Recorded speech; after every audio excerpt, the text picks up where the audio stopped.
हाँ दोस्तों, welcome to my channel. This is अगले संपत। कुछ दिनों से हम हिस्ट्री की सीरीज लेकर चल रहे हैं। इस वीडियो में देखने वाले लेटर वैदिक पीरियड की कुछ बातें, उसकी पॉलिटिकल लाइफ, सोशल लाइफ और economical life as well as women के स्त्रियों की क्या स्थिति थी लेटर वैदिक पीरियड में, ये भी जानने वाले हैं।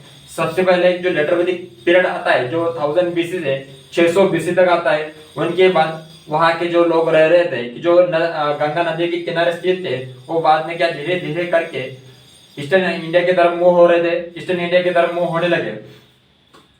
वैदिक पीरियड में हमने इसके पहले वीडियो देखा था, वैदिक पीरियड जो मैंने बनाया था उनके उनमें देखा कि वैदिक पीरियड का चयन किया गया, वैदिक पीरियड को वैदिक वेदों को ऋग्वेद को लिखा गया है। लेकिन इस पीरियड में जो बचे हुए वेद है वो लिखे गए, उनमें आता है सामवेद आता है, अथर्ववेद आता है और यजुर्वेद आता है। उनका क्या कंपोज किया गया और उनको लिखा गया बचे हुए वेद।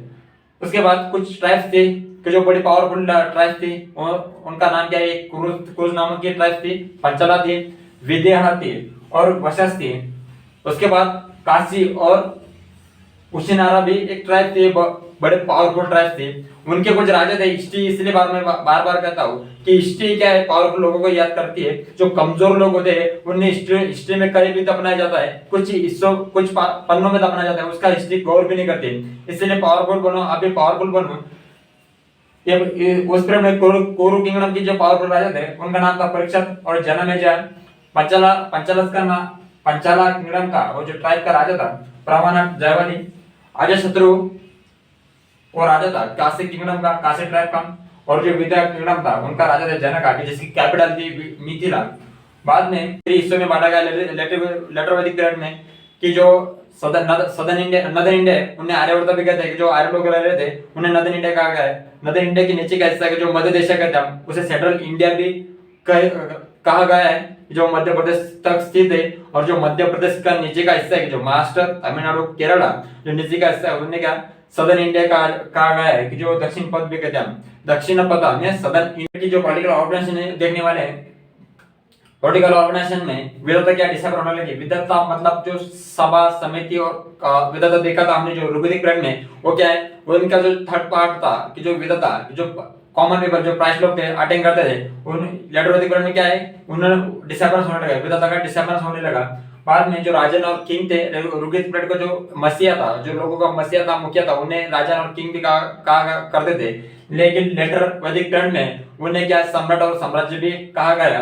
बाद में जितना बड़ा राजा पावरफुल है वो लोगों को शो करता था, लोगों अपनी जनताओं को दिखाता कि हम भी बहुत बड़े पावरफुल है, इसीलिए परफॉर्म करता था। राजस्व कि जो बड़े बड़े यज्ञ किया करता था। अश्वमेध कि अपने टेरिटरी में हॉर्सेस छोड़े जाते थे और वहां तक अपनी टेरिटरी मानी जाती है। और वाजपेयी जो चैरियट रेस भी कहते हैं हम उसे, ये तीनों के द्वारा राजा क्या है अपने अपने बलशाली लोगों को, अपना जो बल है, अपने जो स्ट्रेंथ है वो लोगों को दिखाई देता था। बाद में जितना बड़ा पावरफुल राजा है उतना बड़ा क्या टाइटल धारण किया करता था, जैसे राजेश्वरजनन, अभिला भुवनापति किसी को लॉर्ड ऑफ अर्थ भी कहते हैं उसे, इकराट एंड सम्राट। उसके बाद पुरोहिता जो ट्रेजर ऑफ ऑफिसर है, जो ट्रेजर है एग्जाम यूपीएससी के कई बार एग्जाम के लिए पूछते हैं, एग्जाम में आता है कि जो पुरोहिता है वो क्या करता था। पुरोहिता का काम क्या है, ट्रेजर ऑफिसर, सेनानी जो टैक्स कलेक्शन करता था। और जो ग्रामणी वो क्या रॉयल मैसेंजर करता था। उसके बाद जो कुरु और पंचला, जो कुरु ट्राइब थी और पंचला के ट्राइब थे, बहुत बड़े पावरफुल ट्राइब थे। उनके बीच जो झगड़ा होता है और उनके बीच जो वार होता है वो थीम डिपिक्ट करती है। जो महाभारत की थीम है कुरु और पांडव की जो थीम है वो कहाँ से डिपिक्ट की जाती है और कहाँ से इंक्लूड किए जाते हैं। जो कुरु और पंचला की थीम है, कुरु और पंचला के ट्राइब्स के बीच में जो झगड़ा होता है, वार होता है, वहां से वो थीम डिपिक्ट होती है महाभारत की। जो हम देखते हैं जो इकोनॉमिक कंडीशन थी उसमें आता है, उनमें iron was used to clear forest, bring more land under cultivation. जो आयरन की खोज की वजह से लोग क्या फॉरेस्ट कटिंग ज्यादा करने लगे और ज्यादा करने से क्या जो भी लैंड थी वो किस लैंड अंडर कल्टीवेशन के लिए, खेती करने के लिए यूज करने लगे। उसके बाद जो नॉलेज ऑफ मैन्योर के जो फर्टिलाइजर है उनका भी खोज होने लगा और उनकी खोज की वजह से मैन्योर कल्टीवेशन के लिए यूज किया जाने लगा। जो भी फर्टिलाइजर है कल्टीवेशन के लिए, खेती करने के लिए यूज किया जाने लगा। बाद में metal work, leather work, carpentry and pottery made progress. जो इतना कुछ ज्यादा नहीं लेटर वैदिक पीरियड में जो इकोनॉमिक कंडीशन थी ऋग्वेदिक पीरियड और मैं लेटर वैदिक पीरियड में थोड़े से सेम है, ज्यादा कुछ नहीं। Metal work, leather work, carpentry and pottery made progress. जो leather work, metal work, carpenter pottery पे क्या थोड़ी बार प्रोग्रेस हुई।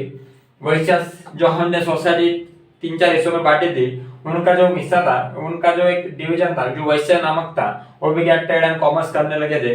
उसके बाद गोल्ड का कॉइन बना हुआ था सातवाना, और सिल्वर का कॉइन था जो कृष्णाला का थे, वो ट्रांजैक्शन एक दूसरे को खरीदने परचेस करने के लिए यूज किया करते थे। जो रुगित पीरियड में जो ओनली नेक्स्ट कॉइन जो गोल्ड का बना हुआ करता था, लेकिन इस पीरियड में गोल्ड का जो सातवाना था और सिल्वर का जो कृष्णा था, वो भी ट्रांजेक्शन के लिए यूज किया जाने लगा। ये इकोनॉमिक कंडीशन थे लेटर वैदिक पीरियड के सोशल लाइफ देखने वाले, उनमें वुमेन नॉट पार्टिसिपेट इन सभा एंड समिति, कि जो वुमेन को है कि जो अलाउ किया गया था कि जो ऋग्वेदिक पीरियड में, लेकिन लेटर वैदिक पीरियड में उन्हें बैन किया गया, उन्हें रोक लगा दी गई कि जो सभा समिति में पार्टिसिपेट होने के लिए।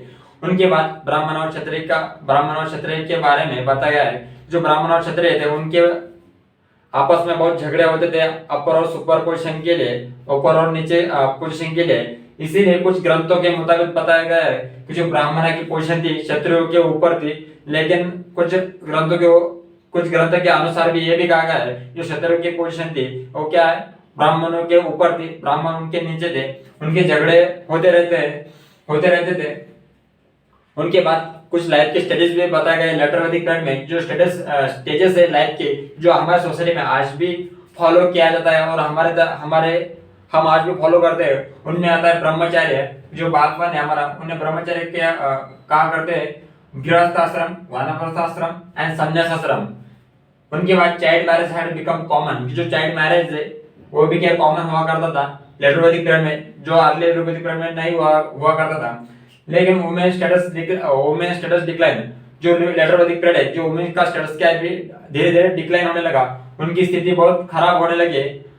लेटर वैदिक पीरियड का जो लास्ट वाली स्लाइड है, हमारा लास्ट वाला पार्ट है जो रिलीजन है, उनमें देखने वाले हम जो अग्नि देवता थी, जो ऋग्वेदिक पीरियड में उसका जिक्र किया गया है। ऋग्वेदिक पीरियड में अग्नि देवता को बहुत इम्पोर्टेंट देवता मानी जाती थी, लेकिन ऋग्वेदिक पीरियड में उनका महत्व कम होने लगा और बाद में प्रजापति, विष्णु और रुद्रा का महत्व क्या बढ़ने लगा, जो प्रोमिनेंट देवता थी लेटर वैदिक पीरियड में। उनके बाद सैक्रिफिसेस इंक्रीजेस, प्रेयर डिक्रीजेस, जो सैक्रिफिस यज्ञ कर्मकांडों का महत्व बढ़ने लगा लेटर वैदिक पीरियड में। और जो ऋग्वेदिक पीरियड में लोग प्रेयर, भगवान को प्रेयर और कुछ करते थे, वो क्या डिक्रीज होने लगे लेटर वैदिक पीरियड में। यज्ञ वगैरह करने के लिए ब्राह्मणों की जरूरत थी, जो धर्मगुरु थे उनका क्या प्रोफेशन बन चुका था, वो प्रोफेशन और हेरिडिटी के अनुसार बन चुका था। उनमें कोई नीचे का सोसाइटी के नीचे का हिस्से वाला आदमी वो प्रोफेशन नहीं कर प्राइस्टहुड की या यज्ञ वगैरह कर नहीं सकता था। इसीलिए उन्हें क्रॉस करने के लिए जैनिज्म और बुद्धिज्म भी राइज हुए। अगले वीडियो में देखेंगे हम उनकी जानकारी।